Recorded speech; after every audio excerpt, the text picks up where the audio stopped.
Good morning, children. How are you all? Children, I hope you all are fit and fine.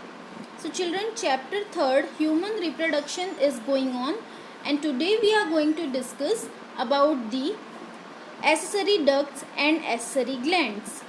So, children, in the accessory ducts, there are mainly four types of ducts are present. First is radiotestis, which is the irregular cavities. The second is vas efferentia, which is the series of the fine tubes. Third is the epididymis, which stores the sperms temporarily, and the last fourth is the vas deferens.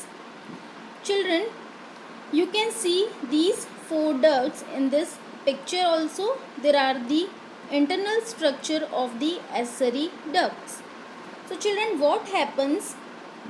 The seminiferous tubules open into the vas efferentia through the radiotestis, and then vas efferentia open into the epididymis, which leads to the vas deferens, so that the vas deferens open into the urethra along with the duct from the seminal vesicle, which is called the ejaculatory duct.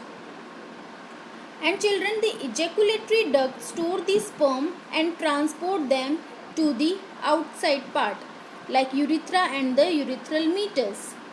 So this is the sequence to transport the sperm. Children, after that we are going to discuss about the accessory gland. Children, mainly there are three pair of the accessory gland. First pair of the accessory gland is the seminal vesicle. The second is a prostate gland, and the third is a pair of Cowper's gland. Children, there are two mainly pairs. First pair of seminal vesicle and the second pair of Cowper's, and then one prostate.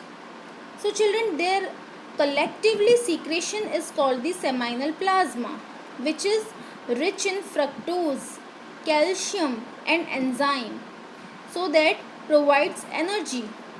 And the seminal plasma is along with the sperms are called the semen. So children, today we have discussed about the accessory glands and accessory ducts of male reproductive system. Children, these secretion of the glands make up the seminal plasma and provide the nutrition medium and also the motility of the sperm. So hope children this topic is clear to you. Children, today I am sharing you the notes of this topic. So you should go through the notes and write down in your biology notebook. Thank you children.